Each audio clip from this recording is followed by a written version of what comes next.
Dengan kuasa darah-Mu kami aman dan nyaman dalam perlindungan-Mu Bapa. Dalam nama Tuhan Yesus, kami siap untuk mendengarkan firman Tuhan. Kita sama-sama yang siap dengan firman Tuhan katakan, Amin. Praise the Lord.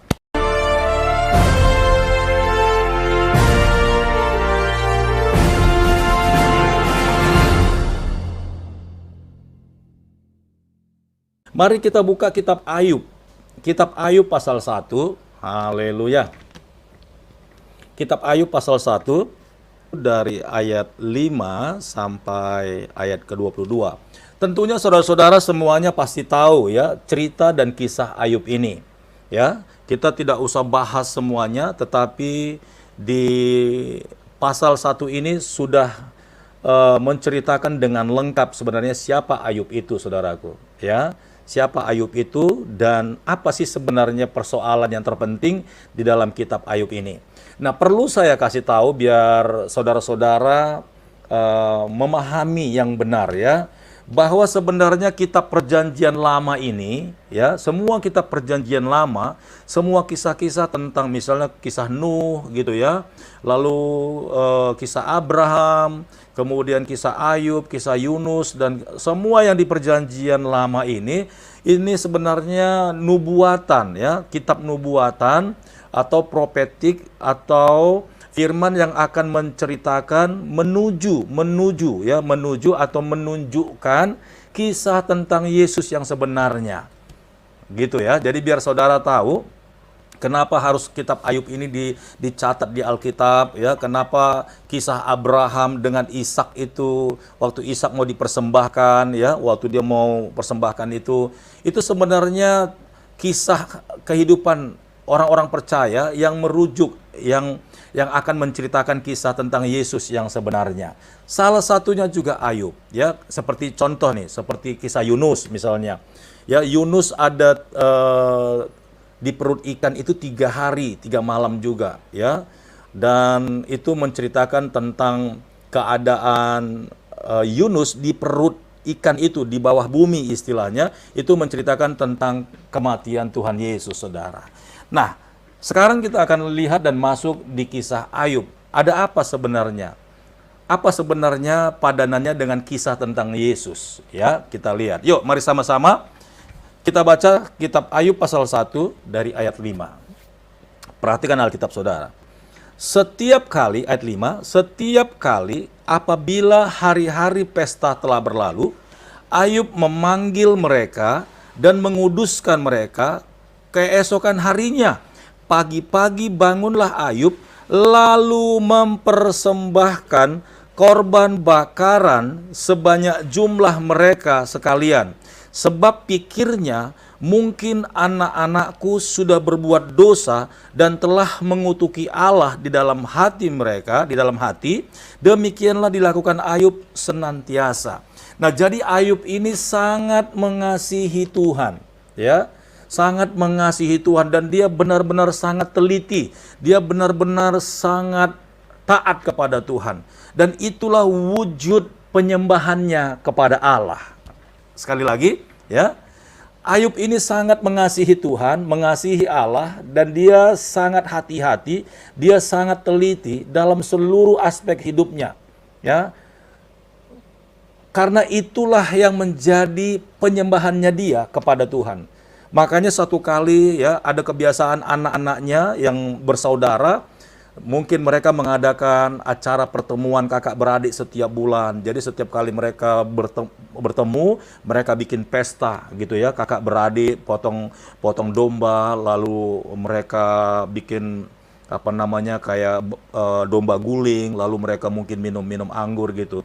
Nah, si Ayub ini takut kalau anaknya itu dalam keadaan pesta itu sampai mabuk dan mereka menghina Tuhan. Jadi Ayub takut, saudara. Sampai segitu dalamnya ketaatan Ayub, ya, yang paling kecil pun dalam kehidupan anak-anaknya, dia jaga betul agar anak-anaknya dan Ayub sendiri tidak berdosa di hadapan Tuhan.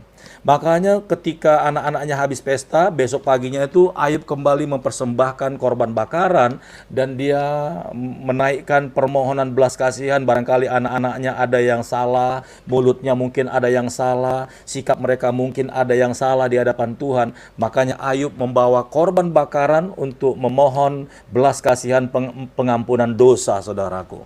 Itulah wujud daripada penyembahan Ayub kepada Allah. Ya.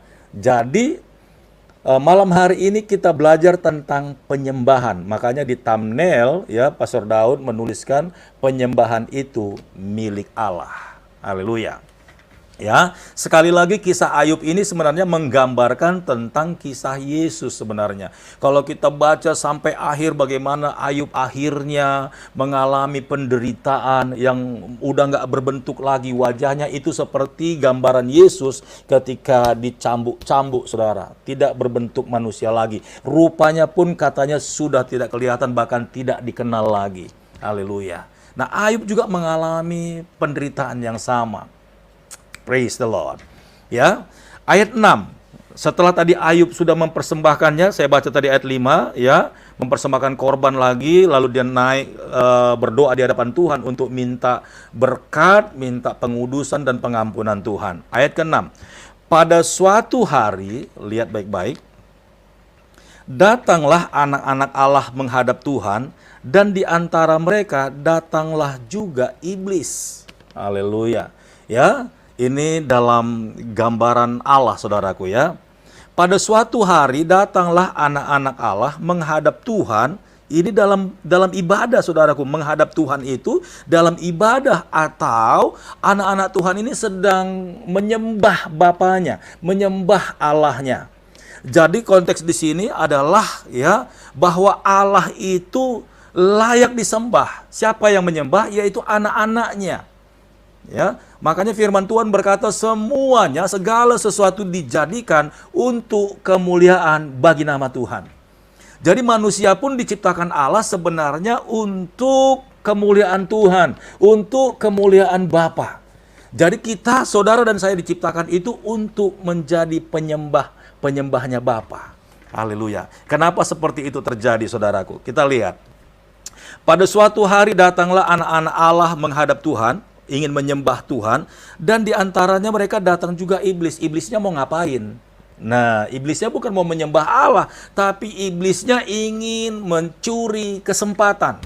Sekali lagi, iblisnya ingin mencuri kemuliaan Tuhan. Haleluya. Iblisnya ingin lihat gitu loh, ingin lihat ya bagaimana anak-anak Allah itu datang menyembah Bapanya. Nah, saudara tahu iblis itu datangnya dari mana? Ini dulu, saudaraku ya. Jadi kisah Ayub ini sebenarnya dalam sekali. Jadi iblis ini sebenarnya dulu itu adalah penyembah, saudaraku. Siapa dia? Saudara pasti sudah tahu. Dia adalah seorang penyembah, worshipper. Ya, tapi karena dia sombong, saudaraku, ya, karena malaikat-malaikat lain itu, ya, dua sayap untuk terbang, dua sayap untuk menutupi kakinya, dua sayap untuk menutupi mukanya, karena mereka tidak kuat melihat kemuliaan Tuhan. Ya, malaikat-malaikat itu menyembah pagi, siang dan malam. Menyembah siapa? Menyembah Allah, saudaraku. Ya, juga termasuk si worshiper ini, ya, yang disebut si iblis ini, saudaraku. Haleluya. Dia pun harus menyembah Bapa. Tapi karena di dalam pribadinya, ya, Tuhan memberikan jabatan bagi dia seorang penyembah. Itu sebabnya kemarin Pastor Daud sempat menyinggung ada 3 malaikat besar di surga ya. Yang pertama ini namanya malaikat penyembah atau worshiper, ya, worshiper. Kemudian yang kedua malaikat perang, ini namanya warrior ya. Kemudian yang ketiga adalah malaikat yang ditugaskan untuk memberikan berita dari surga ke bumi. Ini namanya waitress, pelayan Tuhan. Jadi ada 3, saudaraku ya. Yang pertama worshiper, inilah yang akhirnya jatuh karena dia menyombongkan diri, saudaraku. Dan inilah yang dicampakkan ke bagian bumi yang paling bawah. Dan bumi ini sudah dalam penguasaannya dia. Inilah si worshiper tadi. Karena dia ingin malaikat-malaikat yang ada di surga itu juga menyembah dia. Karena dia dianggap punya jabatan. Ya, dia ingin menyayangi Allah di surga. Makanya Allah tahu, lalu Allah mencampakkan dia ke bawah bumi ini, saudaraku.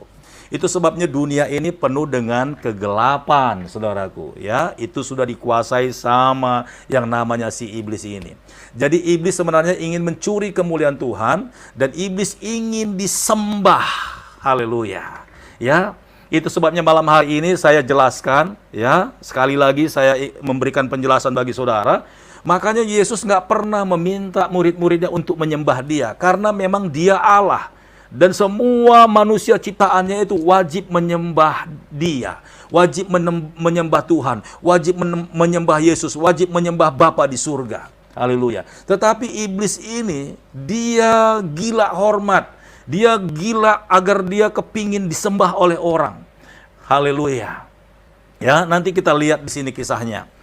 Kita perhatikan lagi 6. Pada suatu hari datanglah anak-anak Allah menghadap Tuhan, dan di antara mereka datang juga iblis. Maka bertanyalah Tuhan kepada iblis, "Dari mana engkau?" Lalu jawab iblis kepada Tuhan, "Dari perjalanan mengelilingi dan menjelajah bumi." Hati-hati saudaraku. Inilah dia yang disebut yang kemarin itu roh Amalek. Mengelilingi bumi, saudaraku. Sekali lagi, maka bertanyalah Tuhan kepada iblis, "Dari mana engkau?" Lalu jawab iblis kepada Tuhan, "Dari perjalanan, destiny, perjalanan, mengelilingi, go around, dan menjelajah, explore, melihat, ya, explore, itu menjelajah, saudaraku." Jadi sekarang iblis itu menjelajah untuk mencari pengikut-pengikut yang akan menyembah dia. Haleluya. Itu sebabnya kemarin Pastor Daud singgung. Ya, ada banyak sekarang orang-orang percaya, bahkan Alkitab sudah menuliskan sepertiga dari bintang-bintang yang bersinar di langit itu akan ketarik dengan ekor naga. Ini berbicara tentang yang namanya pengikut. Ini berbicara tentang kenajisan, saudaraku. Nah, ada banyak pos-pos, ya, pos-pos si jahat ini, saudara, yang kita tidak sadari. Sebenarnya ketika kita masuk di dalamnya, maka kita terperangkap, saudaraku.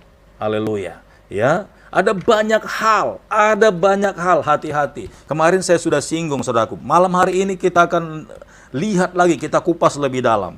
Ya. Jadi si iblis ini menjawab Allah, dia bilang, "Aku baru keliling, mengelilingi dunia ini." Wow. Kemudian dia mengeksplor, menjelajah untuk apa? Untuk mencari pengikutnya. Haleluya. Ya. Ayat 8. Lalu bertanyalah Tuhan kepada iblis, "Apakah engkau memperhatikan hambaku Ayub? Sebab tiada seorang pun di bumi seperti dia yang demikian saleh." Lihat, yang demikian saleh, jujur, yang takut akan Allah dan menjauhi kejahatan. Itulah hakikat dari sebuah penyembahan.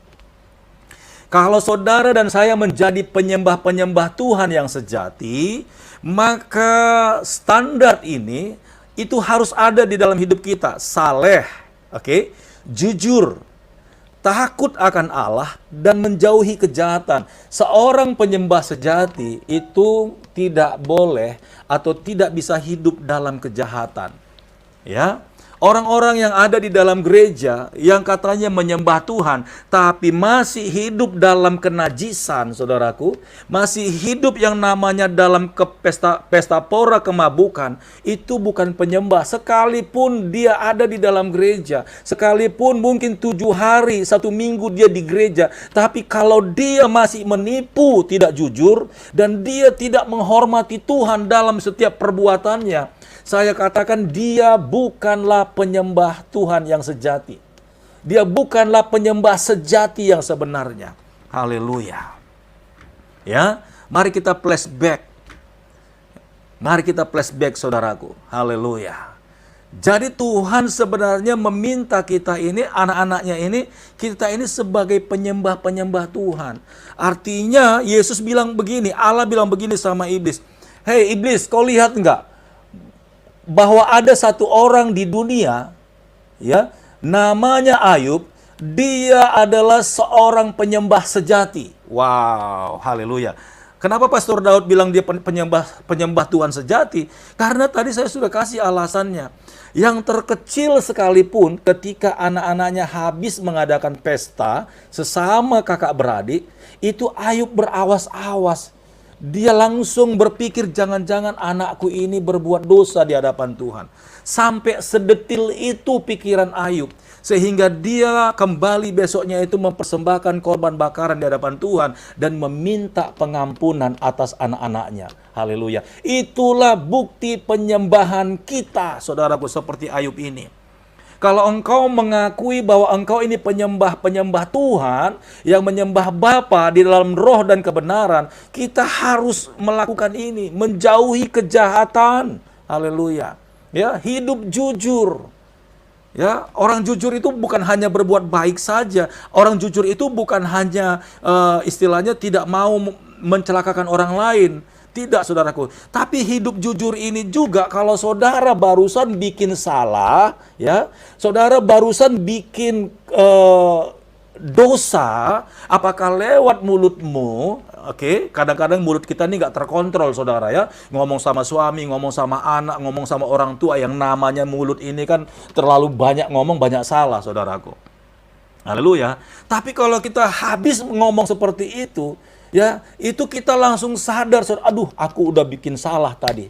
Haleluya. Nah, itu jujur, engkau tuh jujur, engkau tidak bahkan menyembunyikan kesalahanmu, dan engkau mengatakan engkau fun-fun saja, engkau baik-baik saja, dan engkau benar-benar saja. No. Haleluya. Seorang penyembah yang sejati di hadapan Tuhan, haleluya, dia harus jujur di hadapan Tuhan. Ya, action keluar jujur, bertindak keluar jujur, berhadapan dengan orang-orang jujur, berkata-kata jujur, melihat jujur, haleluya, dan ke dalam juga jujur, saudaraku. Haleluya. Ya, ketika matamu pun salah, kamu tahu itu salah, saudara tahu itu salah. Ya, ketika engkau melihat dan berpikir ulang, aduh, tadi aku udah salah. Mataku melihat sesuatu yang nggak benar. Mataku melihat sesuatu yang najis. Engkau langsung minta ampun di hadapan Tuhan. Itulah orang jujur, saudaraku. Haleluya. Praise the Lord. Ya. Jadi bukti bahwa Ayub ini seorang penyembah sejati. Haleluya. Dia saleh. Bukti ketaatannya kepada Tuhan. Dia jujur. Bukti ketaatannya di hadapan Tuhan. Dan dia takut akan Allah. Haleluya. Dalam semua lakunya, dia takut dengan Tuhan. Dia tidak mau menyakiti hati Tuhan. Haleluya.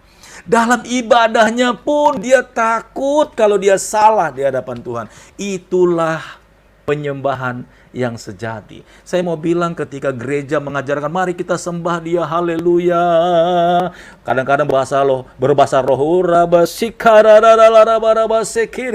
itu hanya ibadah penyembahan, saudaraku.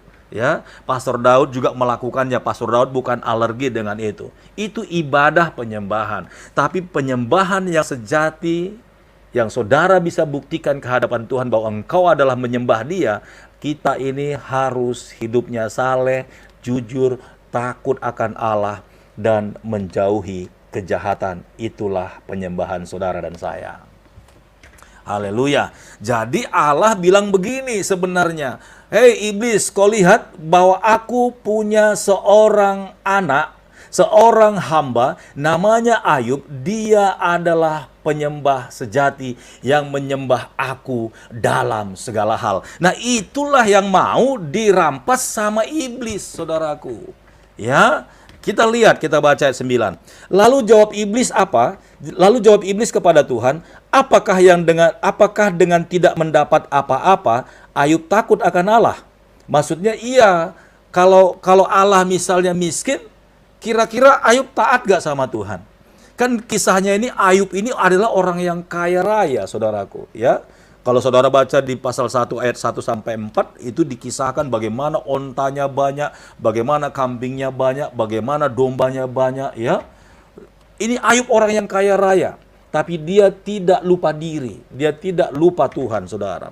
Jadi iblis menjawab Allah, lalu jawab iblis kepada Tuhan, apakah dengan tidak mendapat apa-apa, Ayub akan takut akan Allah? Ayat ke-10.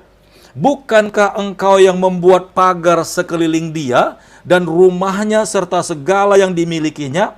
Apa yang dikerjakannya telah kau berkati, dan apa yang dimilikinya makin bertambah di negeri ini. Jadi iblis berpikir karena Allah memberkati Ayub dalam segala hal, makanya Ayub ini menyembah Tuhan dengan setia. Jadi setan mencoba mengkritisi Tuhan. Dia bilang, apakah karena Ayub ini tidak mendapat apa-apa maka dia akan taat kepadamu? Ya pantas aja dia taat kepada Tuhan, karena engkau membentengi, engkau melindungi, engkau memberkati semua apa yang dia kerjakan. Ya jelaslah dia taat dan beribadah kepadamu. Wow. Artinya iblis mencoba mengambil celah, saudaraku, agar Ayub ini lepas dari tangan Tuhan, saudara. Ya. Kita lihat lagi, saudaraku. Ayat 11. Tetapi, ini iblis yang kasih penawaran. Tetapi ulurkanlah tanganmu dan jamahlah segala yang dipunyainya, ia pasti mengutuki engkau di hadapanmu. Nah, jelas saudaraku, ya. Jadi iblis ini ingin mengecoh Allah, ya, dengan alasan, iya karena engkau melindungi dia, makanya Ayub itu setia dan taat dan dia menjadi penyembahmu, ya, garis bawahi penyembah, saudaraku. Jadi diskusi Allah dengan iblis ini sebenarnya tentang penyembahan, saudaraku.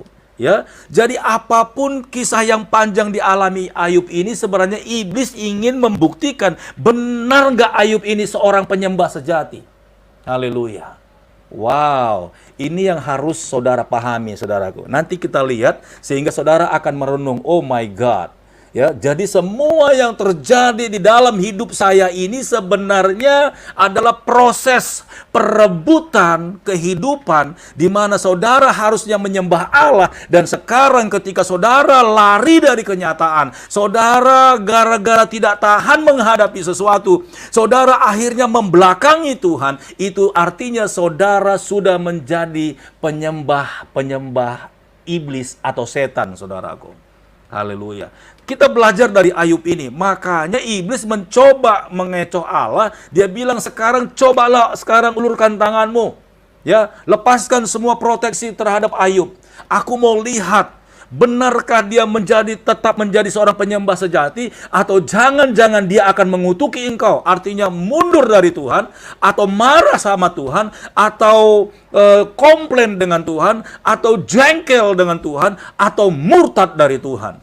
Haleluya.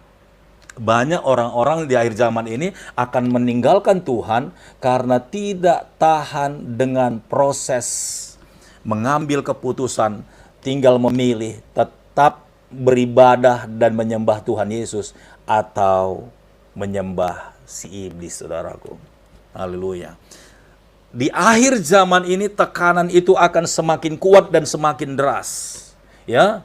Engkau yang setia beribadah kepada Tuhan, engkau yang setia dan tetap percaya dan menyembah Yesus, engkau akan mendapatkan tekanan di kantormu karena engkau orang yang percaya.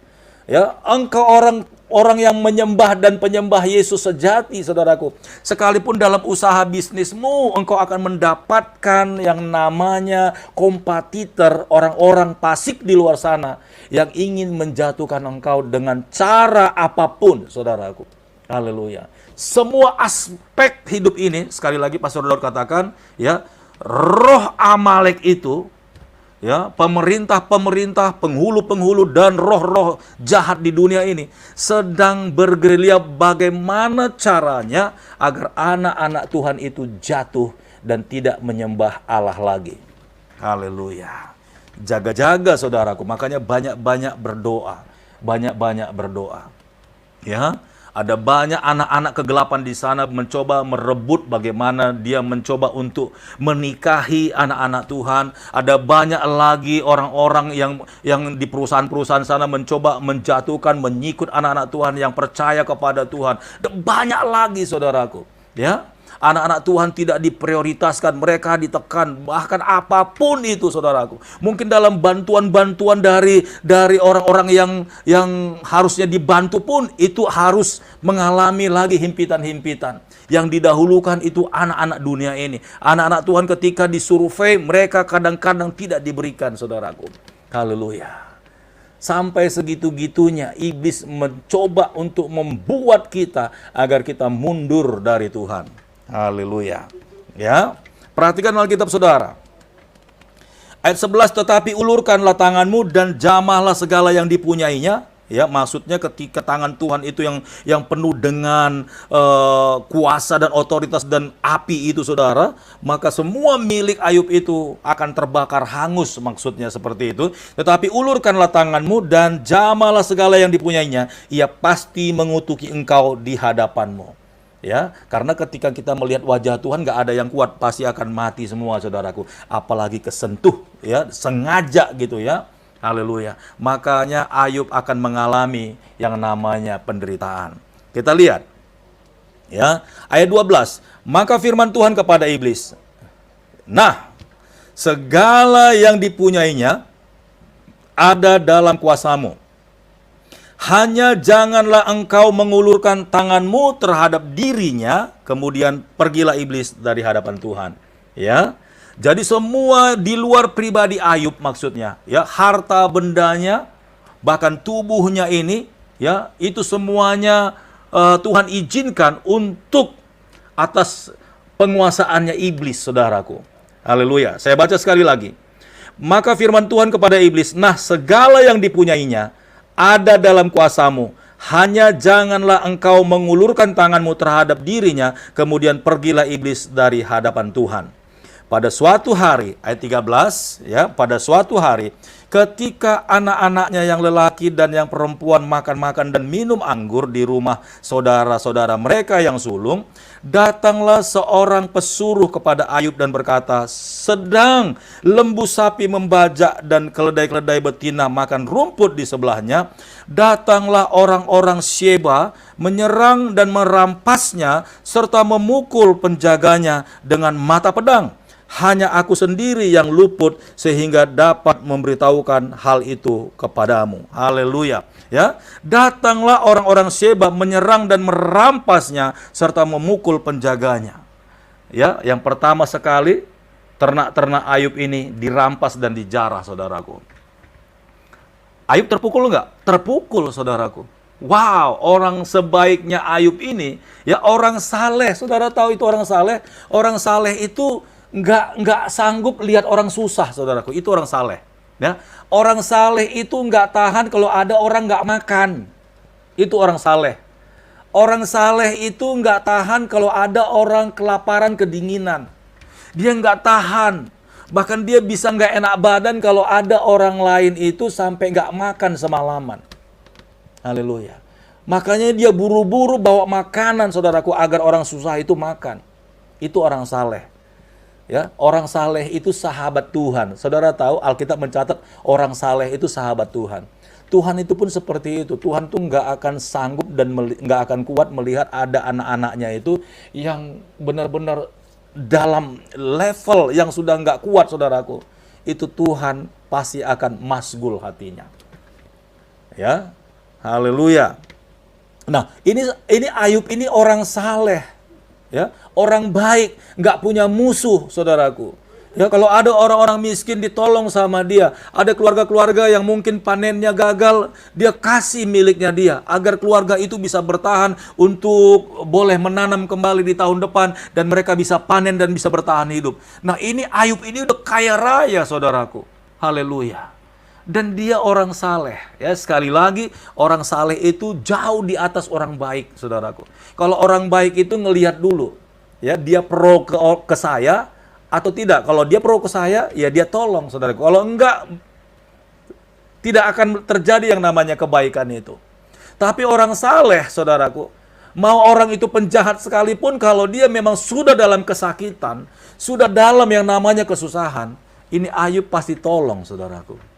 Dia punya hati seperti Allah. Haleluya. Ya, lalu di ujian yang pertama Semua ternak-ternaknya dijarah, saudaraku. Haleluya. Kemudian ayat 16, masuk lagi di yang kedua.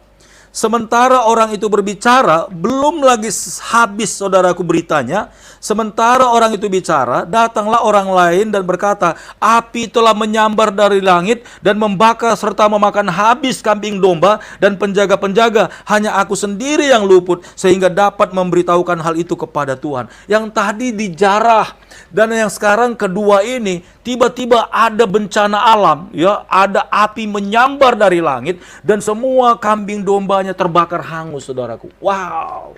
Ya, persoalan pertama belum lagi kelar, ya. Dia belum selesaikan siapa yang jarah itu, terlalu berani dia, siapakah dia? Akan kutuntut dia. Ayub nggak seperti itu, saudaraku. Ya, barusan kambing dombanya dijarah, dapat berita dari penjaga kambing dombanya karena dia yang selamat. Ada lagi berita yang kedua.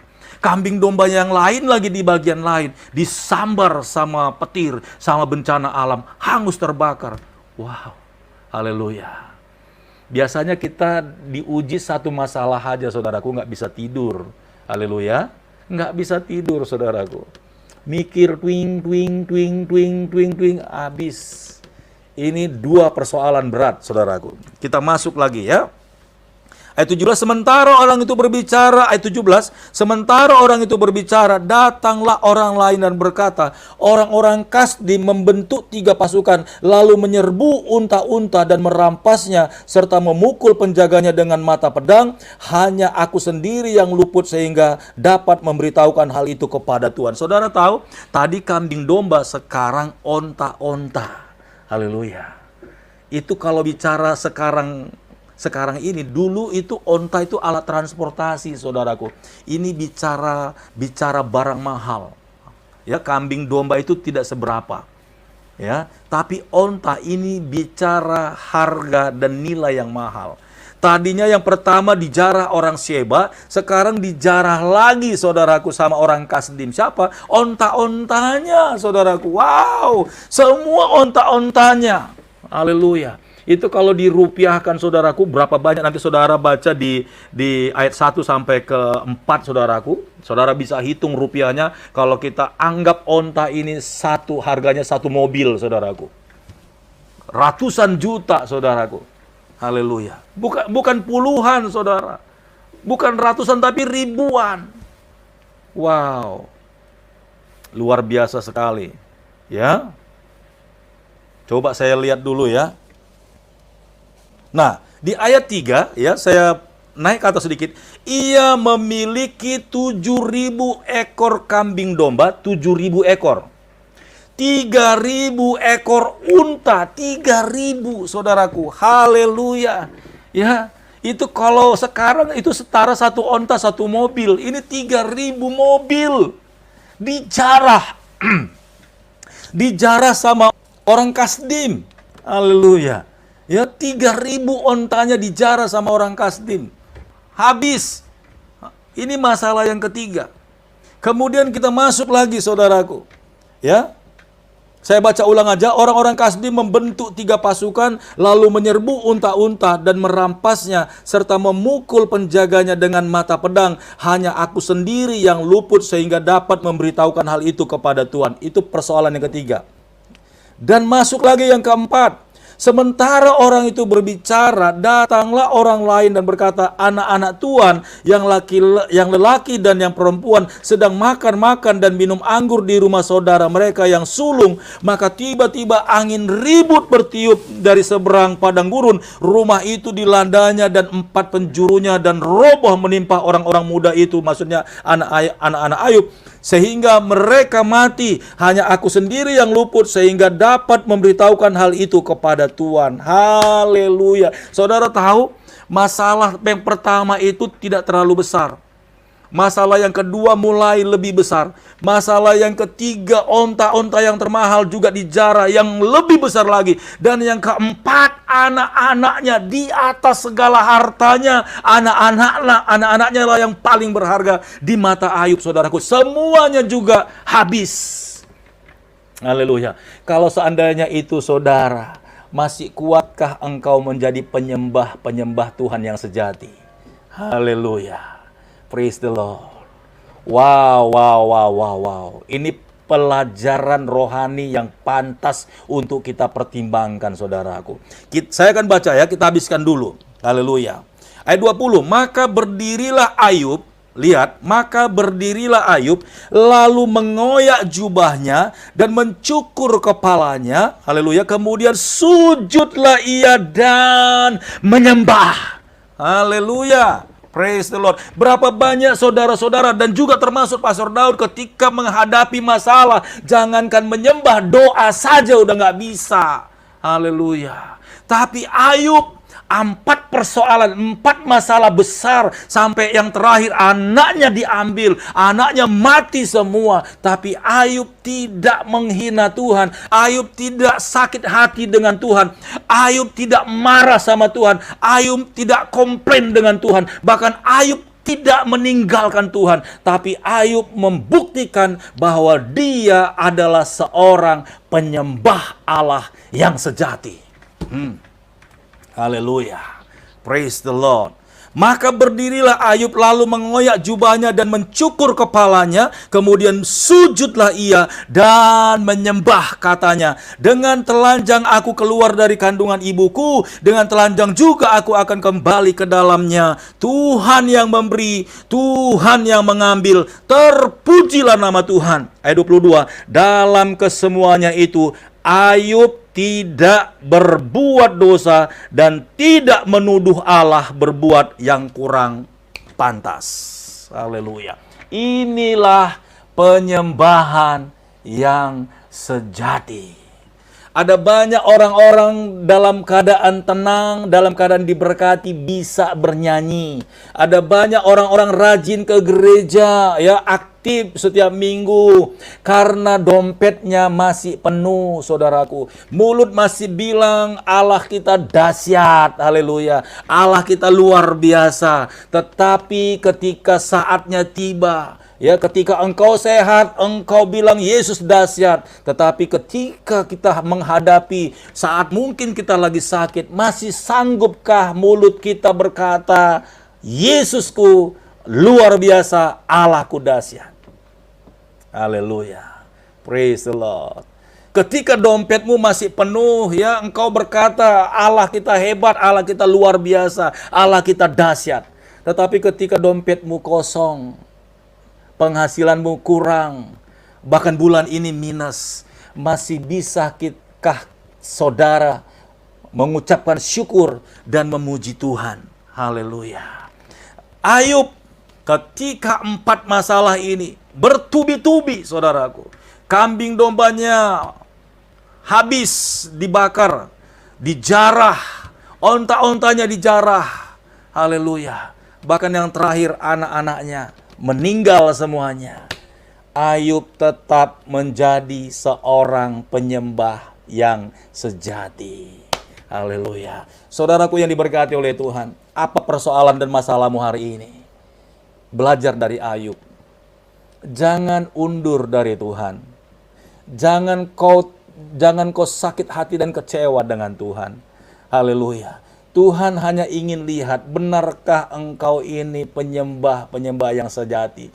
Iblis di sampingmu itu sedang ingin merebut hidupmu, sedang ingin merebut imanmu, sedang ingin merebut keputusanmu. Ketika engkau masuk dalam seperti yang dialami Ayub sekalipun, haleluya, iblis akan bilang, ayo, kau tetap ikut Tuhan atau kau tetap harus ikut saya.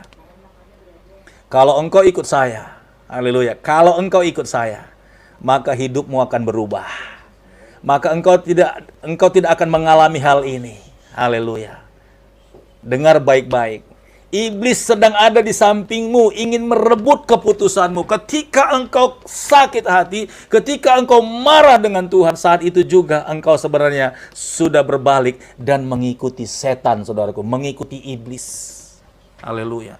Ketika engkau kecewa dengan Tuhan, aku nggak mau ke gereja lagi lah, aku nggak mau ikut ibadah lagi lah. Ternyata ikut Tuhan bukan tambah diberkati. Kenapa setiap kali saya semakin setia dengan Tuhan, kok penghasilan saya semakin berkurang? Dengar baik-baik, saudaraku. Haleluya. Saudara dan saya ditentukan sebagai penyembah-penyembah Tuhan yang sejati. Tetapi ada saatnya Tuhan ingin melihat, benarkah engkau ini menjadi penyembah-penyembah sejati bagi Tuhan, atau jangan-jangan saat itu juga engkau sudah menjual imanmu, saudaraku. Haleluya. Praise the Lord. Jadi jelas bagi saudara saat ini, malam hari ini, kisah Ayub ini sebenarnya persoalannya cuma satu. Sampai Ayub akhirnya sakit badannya semua, stres, depresi. Dia pasti depresi, saudaraku. Dia pasti stres tingkat tinggi. Ya, untung dia nggak gila, saudara. Sampai akhirnya badannya itu semuanya gatal-gatal dan dia garuk, akhirnya semuanya luka, saudaraku. Dan istrinya pun hampir-hampir meninggalkan dia. Haleluya. Tapi Ayub, Alkitab sudah mencatat, Ayub tidak terdapat kesalahan sedikit pun di hadapan Tuhan. Justru ketika dia menghadapi persoalan ini, dia membuktikan di hadapan Tuhan, aku ini adalah penyembah-Mu Tuhan. Aku ini hidup untuk menyembah Tuhan. Aku ada untuk menyembah Tuhan. Aku diciptakan untuk menyembah Engkau Bapa. Jadi iblis itu sedang merebut, karena iblis itu haus dengan yang namanya penyembahan. Haleluya. Di surga sana pun sebenarnya dia sudah jealous, saudaraku. Sudah cemburu. Kenapa Allah terus yang disembah oleh malaikat-malaikat di surga? Ya, puji-pujian, keagungan bagi dia. Tapi kok aku tidak? Haleluya. Itu sebabnya dia dicampakkan ke bumi yang paling bawah, saudaraku. Dan dia berjuang untuk mencari pengikut-pengikut yang siap menyembah dia. Haleluya. Ketika saudara beranjak pergi ke Gunung Kawi pun, engkau sudah menjadi followersnya dia. Ketika engkau membawa sesembahan ke pantai selatan pun, engkau sudah menjadi sesembah dia. Engkau menjadi followersnya dia. Ketika engkau membawa sesajen di kuburan pun, itu tidak ada bicara penyembahan kepada Allah seperti itu. Engkau sudah menjadi penyembah-penyembah setan, saudaraku. Haleluya. Praise the Lord. Luar biasa sekali. Nah, saudara, saya lihat ya. Jadi apa yang dialami Ayub ini sebenarnya rebutan seorang yang setia menyembah kepada Allah. Makanya iblis mau tahu, iya, ketika engkau memberkati Ayub, ya pantaslah dia akan selalu menyenangkan hati Tuhan. Dia selalu akan setia beribadah kepada Tuhan. Dia akan selalu menghormati engkau. Dia akan selalu menjadi orang saleh. Dia akan selalu menjadi orang jujur karena dia diberkati. Nah, sekarang coba dong, jangan berkati Ayub lagi. Haleluya. Allah tidak pernah mengutuki anak-anaknya. Makanya Allah cuma hanya bilang, oke, saat ini ya aku memberikan kuasa kepadamu atas hidup Ayub, tapi jangan engkau sentuh hidupnya dia.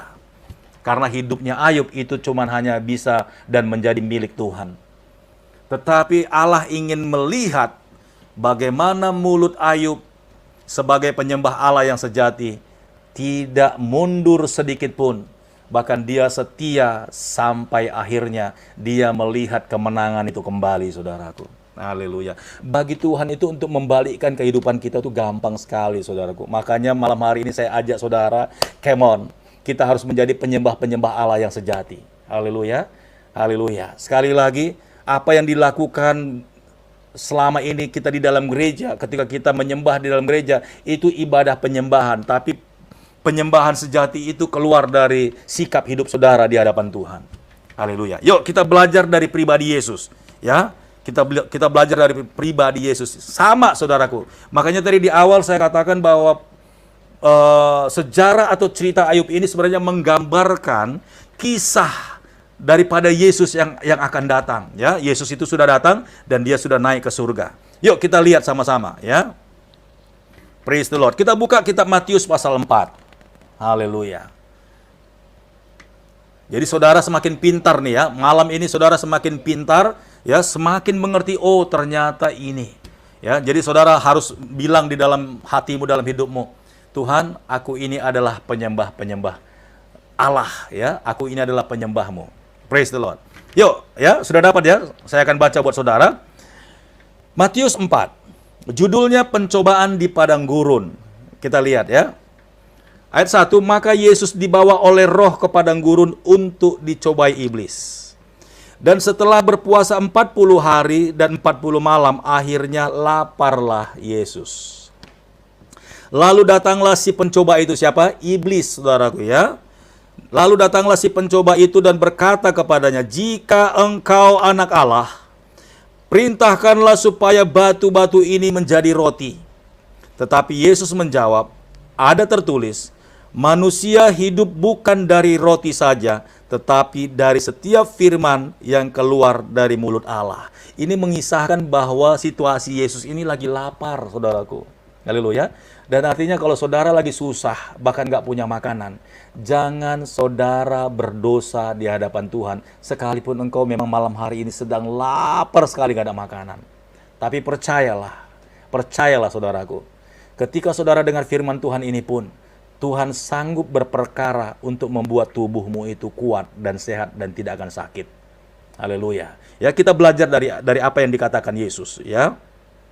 Tetapi Yesus menjawab, "Ada tertulis, manusia hidup bukan dari roti saja, ya, tetapi dari setiap firman yang keluar dari mulut Allah." Ayat kelima. Kemudian iblis membawanya ke kota suci. Kemudian iblis membawanya ke kota suci dan menempatkan dia di bubungan bait Allah. Lalu berkata kepada Yesus, "Jika engkau anak Allah, jatuhkanlah dirimu ke bawah, sebab ada tertulis, mengenai engkau ia akan memerintahkan malaikat-malaikatnya, dan mereka akan menatang engkau di atas tangannya, supaya kakimu jangan terantuk kepada batu." Apa yang Yesus jawab? Ayat 7. Yesus berkata kepadanya, "Ada pula tertulis, janganlah engkau mencobai Tuhan Allahmu." Haleluya. 2 kali Yesus dites saat ini ya, tapi Yesus tidak pernah mengecewakan Tuhan, mengecewakan Bapaknya. Haleluya. Ayat 8. Dan iblis, lihat, dan iblis membawanya pula ke atas gunung yang sangat tinggi dan memperlihatkan kepadanya semua kerajaan dunia dengan kemegahannya. Lihat. Dan berkata kepadanya, "Semua itu akan kuberikan kepadamu jika engkau," perhatikan ayat ini, "sujud menyembah aku." Wow. Iblis itu memang benar-benar haus darah. Haus akan penyembahan. Tidak ada orang yang mau menyembah dia, makanya dipaksa, disesah. Sampai Yesus pun ketika dia berpuasa lapar sekali, saudaraku. Udah benar-benar lapar, tangannya gemeteran, saudaraku. Ya, badan mungkin sudah dingin di padang gurun itu. Sebenarnya dia kepingin makan. Saudara perhatikan coba, saudaraku. Lalu datanglah si pencoba itu dan berkata kepadanya, "Jika engkau anak Allah, perintahkanlah supaya batu-batu ini menjadi roti." Haleluya, saudara tahu nggak? Kalau seandainya, ini kuncinya, kalau seandainya Yesus tidak mau kalah, iblis mencoba dia, mentes dia, "Jikalau engkau anak Allah, rubahlah batu-batu ini jadi roti." Dan seandainya saat itu Yesus gagal, saudaraku, lalu Yesus dengan gagahnya dia mempraktekkan, "Memang kamu pikir saya nggak bisa bikin batu ini jadi roti? Memang kamu pikir ini siapa saya? Saya ini anak Allah, saya bisa ciptakan apa saja. Kamu bilang batu ini mau saya jadikan roti. Nih, lihat nih. Di hadapanmu saya akan jadikan roti ini, batu ini jadi roti." Saudaraku dengar baik-baik. Seandainya Yesus melakukan itu di hadapan iblis itu, Yesus merubah batu itu jadi roti. Haleluya. Saudara lihat, Yesus memang sanggup membuktikan keilahiannya, menjadikan batu itu menjadi roti. Tetapi Yesus sudah kalah, saudaraku. Kenapa? Bisa diperintah sama iblis. Dahsyat, ini rahasia besar. Seandainya saat itu jikalau Tuhan mau disuruh sama iblis, "Rubahlah, jikalau engkau anak Allah, rubahlah batu-batu itu menjadi roti." Seperti tantangan sepele. Sebenarnya kalau Yesus ini ingin pamer kuasa, saudaraku, batu itu dengan sebentar bisa jadi roti. Saudara boleh lihat bagaimana 5 roti dan 2 ikan itu bisa memberi makan 5.000 laki-laki, belum termasuk perempuan dan anak-anak. Itu bisa menjadi roti yang banyak, saudaraku. Haleluya. Tapi Yesus tahu iblis itu haus dengan yang namanya gila penyembahan. Haleluya. Tuhan Yesus tahu kalau dia sempat merubah batu itu menjadi roti, maka Yesus mau diperintah sama setan, saudaraku. Haleluya. Luar biasa. Luar biasa, saudaraku. Di hal yang kedua juga sama. Memang firman Tuhan ada ayatnya, Mazmur 91. Haleluya. Tapi Yesus tahu kalau dia mau mencobai Allahnya, mencobai Bapaknya, maka dia sudah ikut perintah setan tadi. Bukankah firman Tuhan berkata, maka Bapamu di surga akan memerintahkan malaikat-malaikatnya. Haleluya. Untuk menatang engkau sehingga kakimu tidak terantuk kepada batu. Memang kebenaran firman. Seandainya Yesus mau jatuhkan dirinya, haleluya, bukankah berarti dia sudah diperintah sama setan dan dia mau mengerjakannya? Hei, dengar saudara-saudaraku. Dalam kondisi susahmu, dalam kondisi sakitmu, dalam kondisi kelemahanmu, jangan mau diintimidasi, jangan mau diperintah sama setan. Pergi ke tempat yang tersesat, pergi ke tempat-tempat orang-orang pintar, jangan mau, saudaraku. Haleluya. Tetap percaya kepada Tuhan, sembah Dia. Haleluya. Praise the Lord. Luar biasa, saudaraku. Yesus tahu itu. Ya, jangan engkau mencobai Tuhan Allahmu, itu maksudnya. Tipu muslihat setan yang kedua, nggak mempan, saudaraku. Lalu yang ketiga, dia bawa kebubungan yang paling tinggi, dia kasih lihat semua kerajaan dunia ini. Jikalau engkau menyembah aku, jikalau engkau mau menyembah aku, semuanya itu akan kuberikan kepadamu. Dia kira Yesus tuh gila harta, padahal Yesus yang punya dunia ini, saudaraku. Haleluya. Wow, dia kira Yesus itu lupa diri, saudaraku. Ketika ditawarkan pesona dunia ini, dia pikir Yesus itu gelap mata, saudaraku. Yesus bilang apa? Haleluya, kita lihat. Saya akan ulang ayat 8. Dan iblis membawanya pula ke atas gunung yang sangat tinggi dan memperlihatkan kepadanya semua kerajaan dunia dengan kemegahannya dan berkata kepadanya, semua itu akan kuberikan kepadamu jika engkau sujud menyembah aku. Maka berkatalah Yesus kepadanya, enyahlah engkau iblis, sebab ada tertulis, engkau harus menyembah Tuhan Allahmu dan hanya kepada Dia sajalah engkau berbakti. Lalu iblis itu pun meninggalkan dia dan lihatlah malaikat-malaikat datang melayani Yesus. Saudara, kalau mau dilayani oleh malaikat-malaikat di surga, haleluya. Kalau saudara mau dilayani sama malaikat-malaikat di surga, haleluya, tetaplah setia menjadi penyembah-penyembah yang benar di hadapan Tuhan. Sekalipun mungkin anak-anak bilang, papa, mama kok kita miskin banget, tenang nak. Kita percaya Tuhan Yesus, Bapa yang baik, pasti akan memberkati kita. Kok kita makan-makan begini terus sih, nggak berubah-berubah, anak-anak komplain. Bilang sama anak-anak, tetaplah kita percaya, tetaplah kita berdoa. Tuhan pasti akan memberkati makanan-makanan kita. Tuhan pasti akan memberikan yang terbaik bagi kita. Tetap menjadi penyembah-penyembah yang benar. Haleluya. Praise the Lord. Nah, satu ayat lagi saudaraku ya, satu ayat lagi. Kita buka Yohanes pasal 4. Haleluya. Yohanes pasal 4. Ayat 23.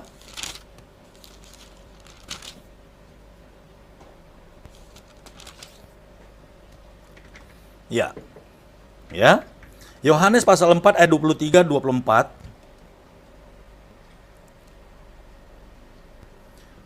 Ya, saya akan bacakan buat saudara.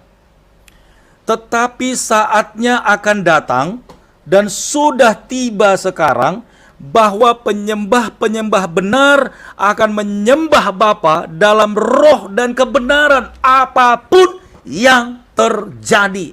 Haleluya. Saya pastikan saudara semua yang ikut live ini, saudaralah penyembah-penyembah yang benar yang Tuhan Yesus maksudkan. Haleluya. Tetapi saatnya akan datang dan sudah tiba sekarang bahwa penyembah-penyembah benar akan menyembah Bapa dalam roh dan kebenaran, sebab Bapa menghendaki penyembah-penyembah demikian. Haleluya.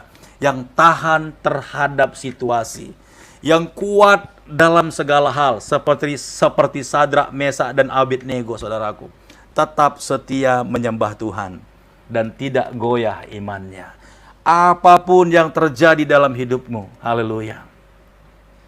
Apapun yang terjadi dalam hidupku ini, tak pernah kuragukan janjimu Tuhan. Wow, lewat gunung yang tinggi, dalam lembah yang curam, tak pernah kuragukan kasih-Mu Tuhan. Haleluya. Itulah penyembah-penyembah yang sejati, saudaraku.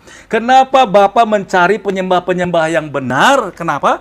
Karena di surga itu posisi si penyembah tadi itu, si worshiper itu sedang kosong, saudaraku. Haleluya. Dan itu harus segera diisi, yaitu dengan anak-anak kerajaan Allah, yaitu saudara semua. Haleluya. Makanya ketika saudara menyembah di rumah, ketika saudara menyembah di gereja, ketika saudara menyembah di ladang, ketika saudara menyembah di toko saudara, ketika saudara menyembah, melakukan penyembahan dimanapun saudara berada, di jalan raya, di bus-bus, di dalam taksi, saudaraku. Saudara lihat, surga senyap sebentar. Kenapa? Karena Bapa di surga bilang begini sama malaikat-malaikatnya, kat, tenang dulu. Saya sedang melihat anakku Izel sedang menyembah di bumi ini. Saya suka dengar dia bernyanyi. Haleluya. Kat, tenang, Kat. Senyap dulu sebentar. Malaikat bingung. Kenapa Bapak? Kami kan sedang menyembah, memuji Tuhan sepanjang hari. Tenang, aku sedang mendengar ada anak-anakku menyembahku. Aku melihat suara Lydia Sugi Iskandar sedang menyanyi dan menyembahku, sedang berdoa. Aku ingin mendengarkan suaranya. Haleluya. Luar biasa, saudaraku. Surga sempat senyap sesaat ketika saudara benar-benar menyembah Tuhan sungguh-sungguh. Apapun keadaanmu, apapun yang terjadi dalam hidupmu, katakanlah dalam hatimu, aku tetap akan menyembah Tuhan. Aku tetap setia. Aku tetap tidak akan undur. Aku tidak akan kecewa. Haleluya. Ketika Tuhan melihat itu dan engkau menang dan iblis tidak mendapatkan keuntungan dari setiap situasi yang kau alami saat ini, iblis tidak mendapat keuntungan, dengar baik-baik, maka malaikat-malaikat di surga itu akan datang melayani engkau, persis seperti Yesus juga mengalami hal demikian. Haleluya. Ayub pun sama. Ketika Ayub menang sampai akhirnya dan dia tidak sakit hati dengan Tuhan. Saudara boleh lihat, Tuhan mengganti anak-anaknya yang sudah mati itu. Bahkan tidak ada seorang putri yang paling cantik di negeri itu menandingi putri-putrinya Ayub, saudaraku. Haleluya. Praise the Lord. Ya, malam hari ini sampai di sini firman Tuhan. Ya, sekali lagi kita harus menjadi penyembah-penyembah sejati, penyembah-penyembah benar yang menyembah Bapa di dalam roh dan kebenaran. Tuhan Yesus memberkati.